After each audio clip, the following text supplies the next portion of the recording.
दोस्तों, क्या आपने कभी सोचा है कि जिस देश ने भारत के खिलाफ पाकिस्तान को अपने सबसे घातक वेपन सौंप दिए, आज उसी देश की नौसेना अपने ही बंदरगाहों से बाहर निकलने में क्यों कांप रही है? आखिर रातों रात ग्रीस और साइप्रस के साथ में मिलकर के ऐसा कौन सा सीक्रेट ऑपरेशन लॉन्च कर दिया गया है जिसने दुनिया के एक बहुत बड़े हिस्से का नक्शा ही पलट करके रख दिया है? जिस ड्रोन के दम पर एक देश पूरी दुनिया के ऊपर अपनी ताकत का डंका पीटा करता था, अचानक आर्मेनिया के पहाड़ों के अंदर वो ड्रोन कबाड़ के अंदर कैसे तब्दील होने लग गया है? आखिर भारत अब इन 3 देशों के अंदर ऐसा कौन सा सीक्रेट किल स्विच एक्टिवेट कर रहा है कि तुर्की की सेनाएं चाकर के भी 1 इंच आगे नहीं बढ़ पा रही हैं? आईमैक के नाम से बिना एक भी गोली चलाए तुर्की की इकोनॉमी के ऊपर भारत ने कैसे तबाही मचवा दी है?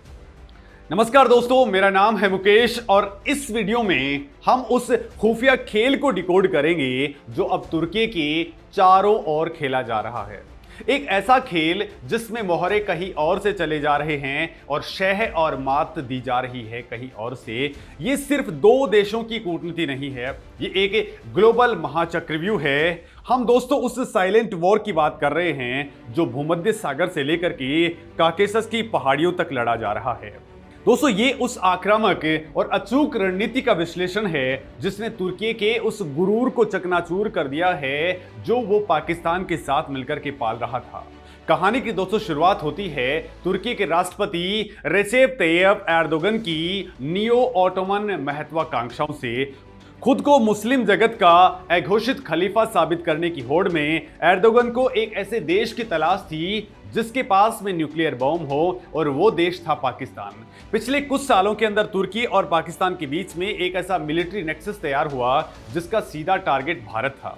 कश्मीर के मुद्दे पर यूनाइटेड नेशंस के अंदर जहल उगलने से लेकर के पाकिस्तानी नौसेना के लिए जंगी जहाज बनाने और पाकिस्तान को लगातार ड्रोन्स देने तक तुर्की ने कोई कोर कसर नहीं छोड़ी। तुर्की ने पाकिस्तान के लिए 4 मिलगेम क्लास कॉर्वेट बनाए जिनके अंदर पीएनएस बाबर सबसे प्रमुख है। सिर्फ जहाज ही नहीं, जिस बायर कटार TB2 और एकेंसी ड्रोन्स ने पूरी दुनिया के अंदर अपनी तबाही का नैरेटिव सेट किया था, तुर्की ने वो घातक टेक्नोलॉजी भी रावलपिंडी के जनरल्स को सौंप दी। अजरबैजान, तुर्की और पाकिस्तान ने मिलकर के 3 ब्रदर्स नाम का एक मिलिट्री एक्सरसाइज भी स्टार्ट किया। उसका प्लान बहुत ही साफ था, एक ऐसा इस्लामिक मिलिट्री अलायंस बनाना जो भारत को हर तरफ से घेर सके। लेकिन दोस्तों, अंकारा के रणनीतिकारों ने इस नए भारत की विदेश नीति का बहुत गलत आकलन कर लिया था। ये वो भारत नहीं है जो दुश्मन के उकसावे पर सिर्फ बॉर्डर के ऊपर फौज खड़ी कर दे या फिर यूनाइटेड नेशंस में शिकायत दर्ज करवाए। साउथ ब्लॉक और रो के रणनीतिकारों ने तय किया है कि इस खतरे को पाकिस्तान के अंदर नहीं बल्कि तुर्की के अपने बैकयार्ड के अंदर कुचला जाएगा। सांप के फन को वहीं कुचलने की पूरी तैयारी स्टार्ट हुई जहां से उसे ताकत मिल रही थी, और वो जगह थी ईस्टर्न मेडिटेरियन यानी कि पूर्वी भूमध्य सागर। तुर्की की सबसे बड़ी दुखती रग उसका अपने पड़ोसियों खास करके ग्रीस और साइप्रस के साथ में चल रहा समुद्री सीमा और एक्सक्लूसिव इकोनॉमिक जोन यानी कि EEZ का विवाद है। 1974 के अंदर तुर्की ने उत्तरी साइप्रस के ऊपर अवैध कब्जा कर लिया था जिसे आज तक तुर्की के अलावा कोई देश नहीं मानता है। भारत ने इसी दुखती रग के ऊपर अपनी कूटनीतिक अंगुली रख दी है। बड़ी ही खामोशी से भारत, ग्रीस और साइप्रस के बीच में एक ऐसा त्रिपक्षीय रणनीतिक गठजोड़ आकार लेने लग गया जिसने तुर्की की रातों की नींद उड़ा दी है। इसे ऑपरेशन साइलेंट सी कहा जा रहा है। दोस्तों, ये कोई मामूली इत्तेफाक नहीं है कि जब तुर्की पाकिस्तानी नेवी के लिए PNS बाबर तैयार कर रहा था, ठीक उसी समय भारतीय नौसेना के जंगी जहाज भूमध्य सागर के अंदर ग्रीस के सौदा बे और क्रेट नेवल बेस के ऊपर डॉक कर रहे थे। भारत और ग्रीस की नौसेनाओं के बीच में जिस तरह की इंटरऑपरेटिबिलिटी सेट की जा रही है वो तुर्की के लिए किसी भी बुरे सपने से कम नहीं है। अब दोस्तों, क्या आप जानते हैं कि इस तालमेल का असली मतलब क्या है? तो इसका असली मतलब ये है कि युद्ध या तनाव की स्थिति के अंदर ग्रीस की नौसेना भारत के मिलिट्री सैटेलाइट GSAT-7A के डेटा का इस्तेमाल करके तुर्की के युद्धपोतों की रियल टाइम लोकेशन ट्रैक कर सकती है। ग्रीस नेटो का मेंबर है, इसके बावजूद वो तुर्की के खिलाफ भारत के साथ कंधे से कंधा मिलाकर के चल रहा है। हाल ही में भारतीय वायुसेना के सुखोई 30 MKI विमानों ने ग्रीस के युद्धाभ्यास के अंदर भूमध्य सागर के ऊपर अपनी गर्जना की थी और जवाब में ग्रीस की वायुसेना भारत के सबसे बड़े हवाई युद्धाभ्यास से तरंग शक्ति का हिस्सा बनी थी। दोस्तों, ये सीधा और स्पष्ट संदेश है कि अगर तुम हिंद महासागर के अंदर हमारे खिलाफ पाकिस्तान को मजबूत करोगे तो हम भूमध्य सागर के अंदर तुम्हारे सबसे बड़े दुश्मन को इतना ताकतवर बना देंगे कि तुम अपने ही घर के अंदर कैद होकर के रह जाओगे। तुर्की का सबसे बड़ा सिरदर्द अब सिर्फ कूटनीति नहीं है, बल्कि वो हथियार है जिसका नाम सुनते ही अच्छे अच्छे देशों की नेवीज का पसीना छूटने लग जाता है, और वो नाम है ब्रह्मोस। दोस्तों, तुर्की के मीडिया और वहां के डिफेंस एनालिस्ट इन दिनों जिस एक शब्द से सबसे ज्यादा दहशत के अंदर हैं, वो ब्रह्मोस सुपरसोनिक क्रूज मिसाइल है। ग्रीस की भौगोलिक स्थिति को समझना यहां बेहद जरूरी है। एजियन सी में ग्रीस के हजारों छोटे बड़े द्वीप हैं जो तुर्की के बिल्कुल तट से लगे हुए हैं। तुर्की हमेशा से इन द्वीपों को लेकर के ग्रीस के ऊपर सैन्य दबाव बनाता रहता है, लेकिन दोस्तों अब गेम पूरी तरह से पलटता हुआ नजर आ रहा है। जरा कल्पना कीजिए कि ग्रीस इन द्वीपों के ऊपर भारत से खरीदे गए ब्रह्मोस के कोस्टल डिफेंस सिस्टम्स को डिप्लॉय कर दे। ब्रह्मोस कोई आम मिसाइल नहीं है दोस्तों, इसका एक्सपोर्ट वर्जन 290 किलोमीटर तक अचूक वार कर सकता है और इसकी स्पीड मैक 2.8 से लेकर के मैक 3 तक है, यानी कि आवाज की गति से 3 गुना से भी तेज। ये मिसाइल सी स्कीमिंग टेक्नोलॉजी के ऊपर काम करती है, जिसका मतलब ये है कि ये समुद्र की लहरों से बिल्कुल चिपक करके उड़ती है, जिससे दुनिया का कोई भी रडार इसे वक्त रहते नहीं पकड़ सकता है। अगर ग्रीस एजियन सी के अपने आइलैंड्स के ऊपर ब्रह्मोस की बैटरीज डिप्लॉय कर देता है तो तुर्की की पूरी नौसेना अपने ही बंदरगाहों के अंदर लॉक हो जाएगी। उनका कोई भी जंगी जहाज अपने तट से बाहर निकलते ही ब्रह्मोस के रडार और उसके अचूक निशाने की जद में आ जाएगा। तुर्की के पास में आज की डेट में ऐसा कोई एंटी मिसाइल सिस्टम नहीं है जो इतना तेज और इतनी घातक मिसाइलों को रोक सके। दोस्तों, फिलीपींस पहले ही चाइना को काउंटर करने के लिए भारत से ब्रह्मोस खरीद चुका है और अब ग्रीस के सैन्य अधिकारी इस मिसाइल की क्षमता का बहुत बारीकी से अध्ययन कर रहे हैं। हालांकि दोस्तों, अभी तक आधिकारिक तौर पर दोनों देशों के बीच में ब्रह्मोस डील की पुष्टि नहीं हुई है, लेकिन केवल इस संभावना ने ही तुर्की की खुफिया एजेंसी MIT के पसीने छुड़ा दिए हैं। तुर्की के रक्षा विशेषज्ञ अपने टीवी चैनल्स के ऊपर बैठ करके ये चर्चा कर रहे हैं कि अगर भारतीय मिसाइल भूमध्य सागर के अंदर पहुंच गई तो तुर्की का दशकों पुराना सामरिक दबाव रातों रात खत्म हो जाएगा। और ये खौफ सिर्फ मिसाइल तक सीमित नहीं है, भारत ने तुर्की के सबसे बड़े गुरूर यानी कि उसकी ड्रोन इंडस्ट्री के ऊपर भी सीधा हमला बोल दिया है। तुर्की का पूरा डिफेंस एक्सपोर्ट उनके बायरकटार TB2 और एकिंसी ड्रोन्स के ऊपर टिका हुआ है। दुनिया भर के अंदर तुर्की ने यह नैरेटिव सेट कर दिया था कि उनके ड्रोन्स अजेय हैं, लेकिन भारत ने इस नैरेटिव की धज्जियां आर्मेनिया के पहाड़ों के अंदर उड़ा करके रख दी है।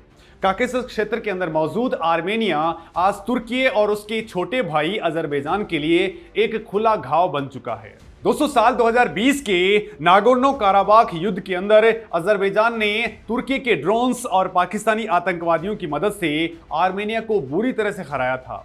उस वक्त आर्मेनिया पूरी तरह से रसिया के ऊपर डिपेंडेंट था, लेकिन जब वहां से मदद नहीं मिली तो आर्मेनिया ने भारत का रुख कर लिया। और दोस्तों, फिर भारत ने जो किया उसने पूरी दुनिया के डिफेंस एक्सपर्ट्स को चौंका करके रख दिया है। भारत ने आर्मेनिया को सिर्फ वेपन्स ही नहीं दिए हैं, बल्कि अपनी टैक्टिक्स और अपना पूरा का पूरा डिफेंस इकोसिस्टम सौंप दिया है।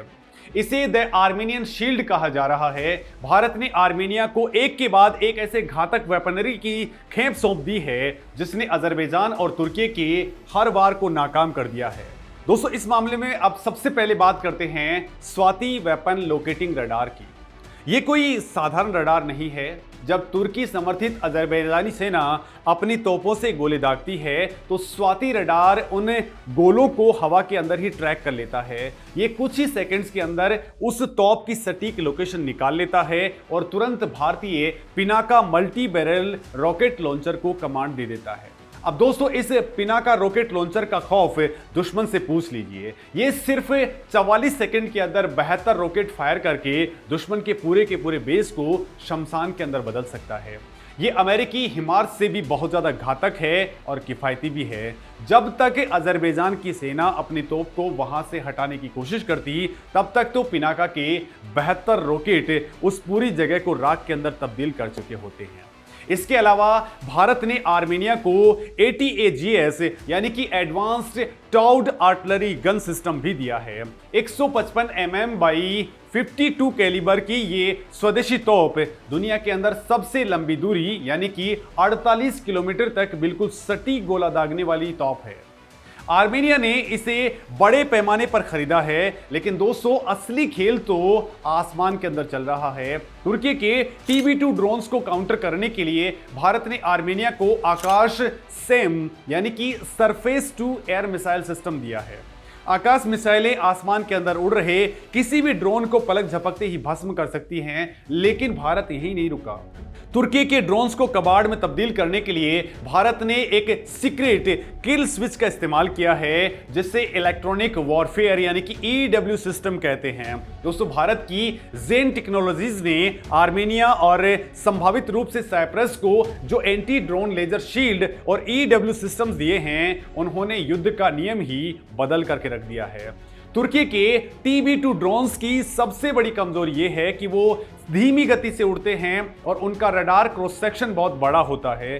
भारतीय anti drone system in drones के GPS और कमांड लिंक्स को हवा के अंदर ही हैक कर लेते हैं। इसे मिलिट्री की भाषा में सॉफ्ट किल कहा जाता है। इसमें दोस्तों एक भी गोली या फिर मिसाइल फायर किए बिना दुश्मन का ड्रोन अंधा और बहरा हो जाता है, उसका अपने बेस से संपर्क टूट जाता है और वो खुद ब खुद क्रैश हो जाता है। और यही वजह है कि आर्मेनिया की पहाड़ियों के अंदर आज तुर्की के ड्रोन्स कबाड़ की तरह गिर रहे हैं। भारत के स्वदेशी तापस सर्विलांस ड्रोन, लॉइटरिंग म्यूनिशंस और डायरेक्टेड एनर्जी वेपन्स ने तुर्की की वायुसेना के उस ड्रोन एडवांटेज को पूरी तरह से शून्य कर दिया है, जिस पर वो इतना इतराया करता था। तुर्की की सबसे बड़ी चिंता यही है कि भारत, जो कभी हथियारों का दुनिया का सबसे बड़ा आयातक था, आज अपने दुश्मनों के दुश्मनों को सस्ते, अचूक और बेहद घातक हथियार निर्यात करके भूमध्य सागर और काकेशस का शक्ति संतुलन बदल रहा है। ईरान के रास्ते, खास करके चाबहार पोर्ट के जरिए आर्मेनिया तक पहुंचने वाली भारतीय हथियारों की ये सप्लाई लाइन इस बात का खुला सबूत है कि भारत ने तुर्की, अजरबैजान, पाकिस्तान के नेक्सस को उसी के इलाके के अंदर ब्लॉक कर दिया है। तुर्की अब चाहकर के भी आर्मेनिया को कुचल नहीं सकता है, क्योंकि वहां भारतीय टेक्नोलॉजी और हथियारों का लौह कवच मौजूद है। लेकिन दोस्तों, जैसा कि कहा जाता है, असली युद्ध सिर्फ सरहदों पर मिसाइलों से नहीं जीता जाता है। कूटनीति का सबसे मारक हथियार इकोनॉमी होती है, और भारत ने बिना एक भी गोली चलाए तुर्की की इकोनॉमी के ऊपर एक ऐसा भू राजनीतिक परमाणु बॉम्ब गिराया है जिसकी गूंज अंकारा से लेकर के चाइना तक सुनाई दे रही है। इस स्ट्रेटेजिक चेक होल्ड का नाम है IMEC यानी कि India Middle East Europe economic corridor.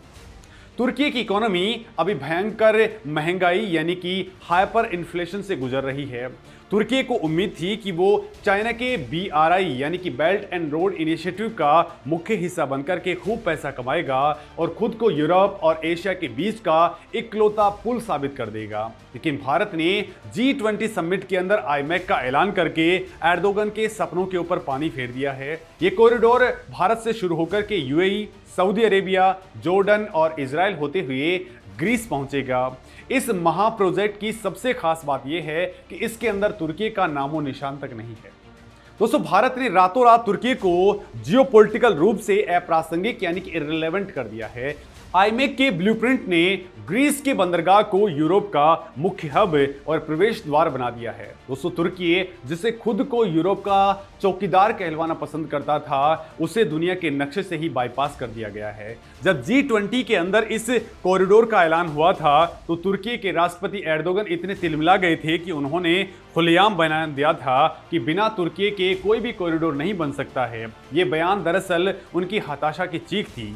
इसके जवाब में तुर्की ने इराक के जरिए एक डेवलपमेंट रोड प्रोजेक्ट का प्रस्ताव रखा जिसे पाकिस्तान का भी सपोर्ट हासिल है, लेकिन ग्लोबल इन्वेस्टर्स और कूटनीतिक धरातल के ऊपर तुर्की का वो प्रोजेक्ट भारत के आईमेक के सामने कहीं नहीं टिकता।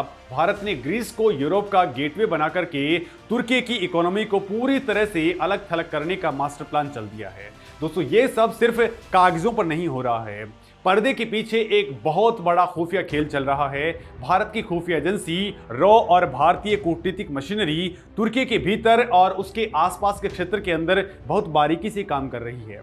मुख्य धारा की मीडिया के अंदर जो बातें अक्सर छुप जाती हैं उनमें से एक है द कुर्दिश फैक्टर। हालांकि दोस्तों भारत कभी भी आधिकारिक तौर पर किसी देश के आंतरिक विद्रोह का सपोर्ट नहीं करता है, लेकिन तुर्की की खुफिया एजेंसियों को हमेशा ये डर सताता है कि अगर तुर्की ने पाकिस्तान के उकसावे के अंदर आकर के कश्मीर में आतंकवाद को ज्यादा हवा दी तो भारत कूटनीतिक रूप से कुर्द विद्रोहियों के प्रति सहानुभूति जता सकता है। कुर्द विद्रोही लंबे समय से तुर्की से आजादी की डिमांड कर रहे हैं। भारत अगर अंतर्राष्ट्रीय मंचों पर कुर्द मानवाधिकारों का मुद्दा उठा दे तो तुर्की के लिए ये एक अनकहा खतरा या अनस्पोकन डिटरेंस बन जाएगा। इसके अलावा ईरान के साथ में भारत की मौन सहमति भी एक बहुत बड़ा फैक्टर है। आर्मेनिया तक अपने हथियार पहुंचाने के लिए भारत ने ईरान के हवाई क्षेत्र और जमीनी रास्तों का बहुत ही शानदार तरीके से इस्तेमाल किया है।